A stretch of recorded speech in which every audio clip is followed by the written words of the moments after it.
ঢাকার খুবই কাছে, খুবই অ্যাস্থেটিক এবং খুবই মনোরম পরিবেশে বসে বসে যদি আপনারা মজাদার খাবার এনজয় করতে চান এবং সাথে সাথে রাত্রির ভিউটা যদি হয় পুরো নেক্সট লেভেলে, মানে প্রত্যেকটা জায়গায় লাইটিং করা, খুবই মনোরম পরিবেশ এবং প্রত্যেকটা জায়গা খুবই ফটোজেনিক।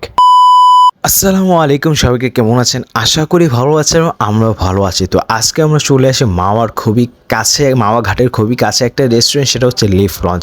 এবং এইটার প্রাকৃতিক ন্যাচারাল এনভায়রনমেন্টের সাথে সাথে প্রত্যেকটা জায়গার ডেকোরেশনটা যেটা ফুল নেক্সট লেভেলে নিয়ে গেছে। আর যারও মন খারাপ থাকবে এক জায়গায় প্রাকৃতিক যে ফিলটা পাবেন, সেটার কারণে মনটা আসলে খুবই ভালো হয়ে যাবে। পরে হচ্ছে আমার খাবারটা অর্ডার করে দেয় এবং এখানে আমরা নিয়েছি মিক্স চিকেন ভেজিটেবল চাউমিনটা, এবং এটার প্রাইস ছিল 500 টাকা প্লাস। তো সেটা আমরা তিনজন শেয়ার করে বেশ ভালো করে খেয়েছি এবং ভিতরে বেশ ভালো পরিমাণে চিকেন এবং সালাদ দেখা যাচ্ছিল।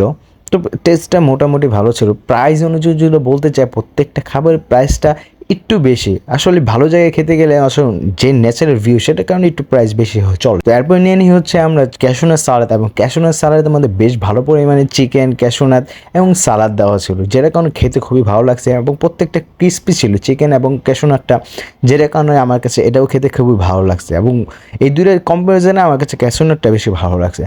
খাওয়া দাওয়া শেষ করে আমরা চলে যাই প্রাকৃতিক এনভায়রনমেন্টটা এনজয় করার জন্য। এবং দিনের থেকে আমার কাছে রাত্রির ভিউটা বেশি ভালো লাগছে, কেন প্রত্যেকটা জায়গায় লাইটিং করা এবং প্রাকৃতিক এনভায়রনমেন্টের কারণে প্রত্যেকটা জায়গায় খুবই ভালো লাগতেছিল এবং প্রত্যেকটা জায়গায় ফটোজেনিক। এবং যারা ফটো লাভার আছেন তাদের কাছে এই জায়গাটা পুরো নেক্সট লেভেলের লাগবে। আজকের ভিডিওটা ছিল এই পর্যন্ত। ভিডিওটা ভালো লাগে লাইক কমেন্ট শেয়ার করবেন, চ্যানেলটাকে যারা এখনও সাবস্ক্রাইব করেনি চ্যানেলটাকে সাবস্ক্রাইব করে দেবেন। আসসালামু আলাইকুম।